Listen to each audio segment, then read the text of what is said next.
Since being drafted in 2014, Davante Adams has spent most of the last decade terrorizing defenses across the National Football League. Adams may be approaching the twilight of his Hall of Fame career, but he's clearly still performing at an elite level, proving just how incredible he truly is. But if we rewind to his draft day in May 2014, Adams wasn't the first wide receiver selected. He was the 9th.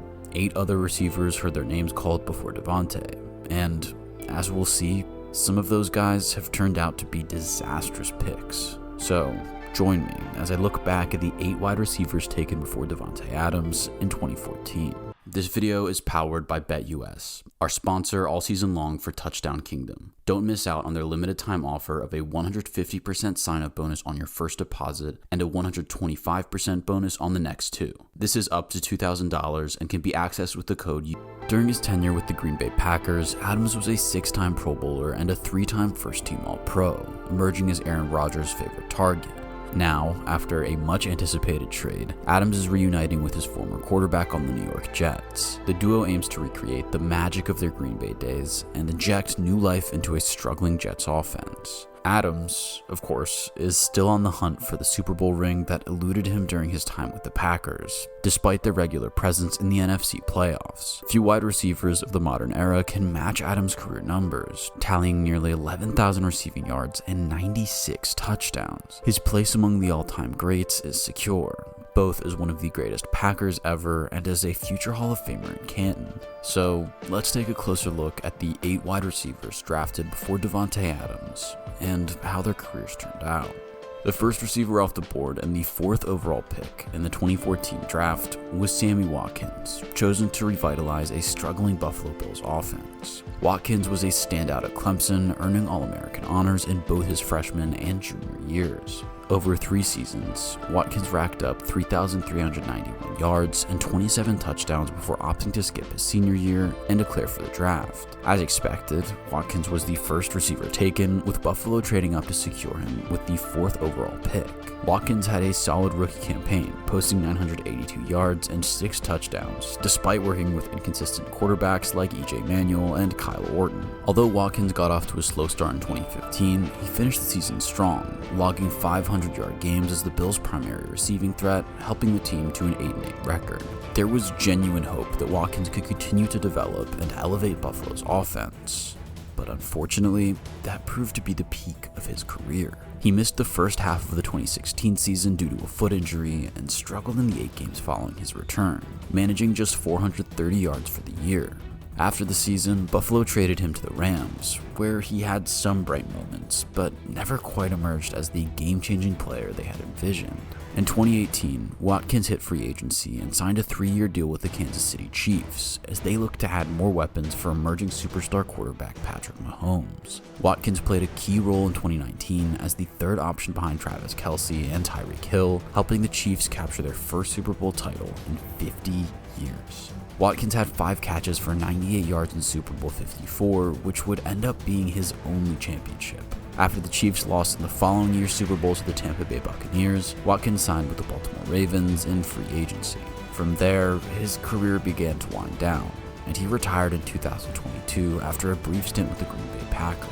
All in all, Sammy Watkins had a solid NFL career, though it ultimately fell well short of the lofty expectations that come with being a 4th overall pick. One man who absolutely delivered on what was expected of him was Mike Evans, the 7th overall pick out of Texas A&M. After 2 impressive seasons in college, catching passes from Johnny Manziel, Evans impressed the Buccaneers enough to use their 1st-round pick to bring him to South Florida. From there, Evans has never looked back and has gone on to be one of the most impressive and reliable wide receivers in pro football during that time.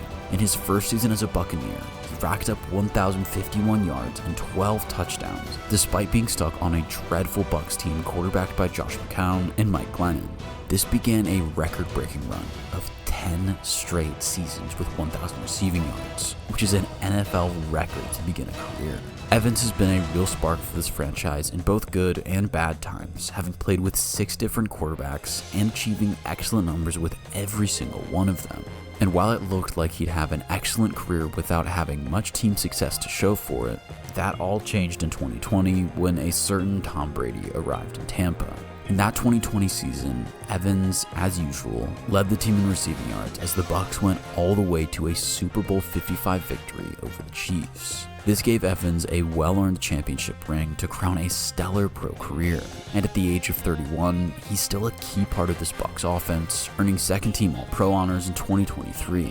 It remains to be seen if Evans can keep up his 1,000-yard season streak in 2024, but there's no doubt that he's been a superb pick for Tampa, and he continues to be so in his 11th season in the NFL. Let's talk about some sports betting. My go-to for that is BetUS. Once you're in, you'll easily find all the pregame markets, parlays, and prop bets that you need. You'll even get 10% back on your net losses twice a year. So let's win some money. If I want to bet on some division winners, I just click on the football tab, scroll down to the NFL divisions tab, then find the bet I like. I am going to go for Aaron Rodgers' Jets to win the AFC East. So click on the number and specify your wager. $50 sounds good. Then click place my bets, click confirm, and there you go. Pretty easy, right? Enjoy a limited time offer of a 150% sign-up bonus on your first deposit and a 125% bonus on the next two. This is up to $2,000 and can be accessed with the code YouTube150. At number 12, we have one of the league's biggest stars of the 2010s and former Giants wideout Odell Beckham Jr.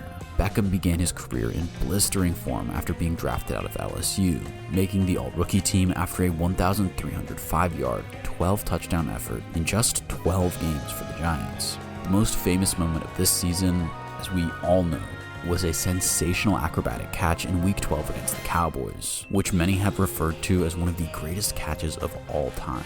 But of course, this was not a flash in the pan, and Beckham continued to be a dominant receiver with over 1,300 yards in each of his first 3 seasons in New York. This led to him being a season in which he racked up over 1,000 yards again. The next year and a half in Cleveland would be marred by an ACL injury and a social media run involving his father demanding the Browns use him more. This led to his release in November 2021, which was a dream scenario for both Beckham and his new team, the LA Rams.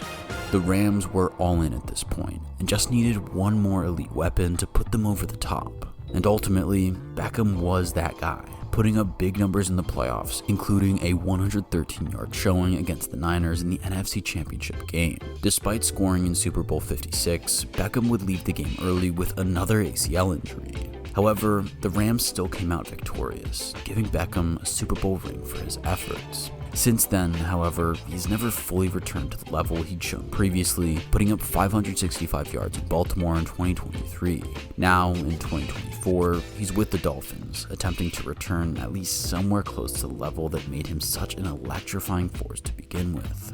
The next receiver off the board was Brandon Cooks, who went 20th overall to the New Orleans Saints. After a decent rookie season, Cooks took off in 2015 and 2016 with 1,100-yard seasons in both, catching passes from Drew Brees. However, in 2017, the Saints made the bold choice to trade Cooks to New England for first and third round picks. Cooks continued his excellent form as a Patriot, putting up another 1,000-yard campaign before being knocked out of Super Bowl 52 with a concussion, as the Pats would go on to lose that one 41-33. Despite this success, he would be traded after just 1 year in New England, heading west to the LA Rams. As a Ram, he would have another 1,000-yard season, helping them go all the way to Super Bowl 53, where they would fall to his old team, the Patriots.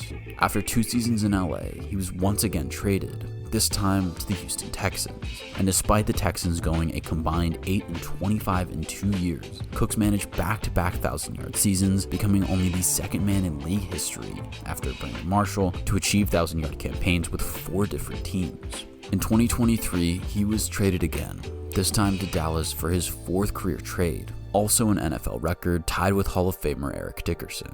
Cooks is still on the Cowboys, possibly nearing the end of a successful, if nomadic, career that has seen him pick up 9,364 receiving yards and 58 touchdowns. Not quite Davante Adams, but a very good NFL career.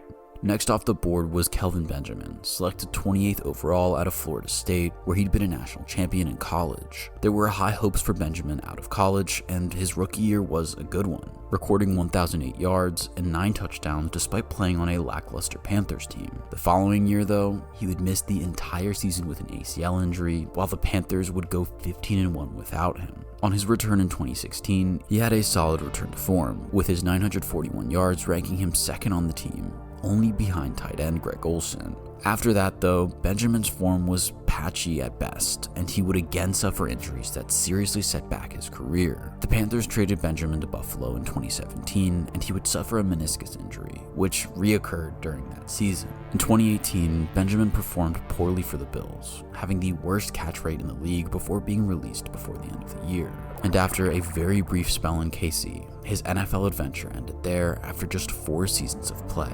A disappointment for sure. Another player who had a limited impact in the NFL was Marquise Lee of the Jacksonville Jaguars. Lee was an All-American at USC, but he struggled in the pros, in part due to significant injury issues. His first 2 seasons saw him struggle to find a rhythm, missing 9 games due to various injuries, and only recording 613 yards over 2 seasons. His next 2 seasons were better, as a complement to Allen Hurns and Keelan Cole, as the Jags went on an improbable run in 2017, eventually losing the AFC Championship game to the Patriots. Lee was rewarded for back-to-back 700-yard seasons with a 4-year, $38 million extension. But sadly, injuries would basically end his career from here. Constant knee injuries saw him on IR for most of the next 2 seasons, and he made just 3 catches in the rest of his NFL career. Since then, the Patriots, 49ers, and Raiders have all given him brief opportunities, but he never saw the field and hasn't been on a roster since 2021, making him another disappointing draft pick. Another man to have a disappointing pro career was Jordan Matthews, a 2nd-round pick from Vanderbilt. Matthews' first 3 seasons in Philly were fairly promising, and in 2015, he was the Eagles' top receiver with 997 yards on the year as well as 8 touchdowns. However, after the 2016 season, he found himself traded to the Buffalo Bills, and he would never achieve those kinds of numbers again. Largely down to injuries, Matthews' career fizzled out from this point, and neither a return to Philly nor very short spells in San Francisco got his career back on track. Matthews was last seen on the Carolina Panthers this season, featuring briefly in the team's first 2 matches this year. Matthews hasn't been a regular anywhere in the league since 2018, and it's fair to say this career does seem to be all but over, despite the early promise he showed. Finally, the 8th receiver taken before Davante Adams was Paul Richardson, selected 45th overall out of Colorado. Richardson was another player who never quite lived up to expectation, lasting just 6 seasons, first in Seattle before playing his final 2 years for Washington. Much like several of the guys we've talked about, injuries played a big role in this, suffering an ACL tear at the end of his rookie season, as well as suffering season-ending injuries in both 2018 and 2019 in Washington. Ultimately, Richardson never made much of an impact at all in the league, with less than 2,000 career yards, and he was never much more than a rotational piece in his time in pro football. And as we said at the start of this one, just 8 places below him in the draft was a future Hall of Famer and 6-time Pro Bowler in Davante Adams, who was passed on 52 times before eventually being selected 53rd overall by Green Bay. Adams himself has more career yards than the previous 4 men put together, showing just how dominant he's been. New York Jets fans will be hoping he has a few more vintage moments left in him as he continues his Hall of Fame career. After Adams, which of these guys do you think had the best prime, and which of them was the most disappointing? And how will Adams get on in New York? Let us know in the comments. Thank you to BetUS for sponsoring this video. Once again, if you'd like to sign up for BetUS, use the promo code YouTube150.